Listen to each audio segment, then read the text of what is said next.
वालेकुम नाजरीन, आप देख रहे हैं टुडे न्यूज़ और मैं हूं Riaz Hussain. State life cooperative housing society Lahore में इंतखाबी मुहिम में कदरे तेज़ी आ गई और तसलसल के साथ कॉर्नर मीटिंग्स होने लगीं। सीनियर मेंबर अरशद अली ए अरवाई वाले ने भी अपनी रहायश गाह पर अहम मुशावरती इजलास बुलाया, जिसमें सोसाइटी मेम्बरान और दोस्त अहबाब की कसीर तादाद ने शिरकत की।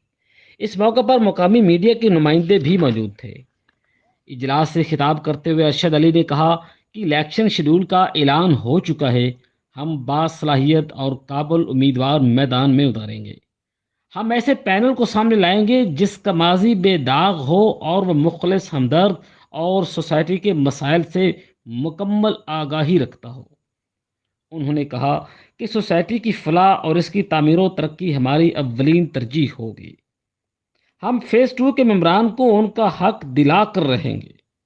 अरशद अली ने तमाम शुरका की आमद और उनकी हौसला अफजाई का शुक्रिया अदा किया, जबकि शुरका और मीडिया ने इलेक्शन मुहिम में मुकम्मल ताउन का यकीन भी दिलाया। नाजरीन, इसके साथ ही रियाज हुसैन को इजाज़त दीजिए और देखते रहिए टुडे न्यूज़।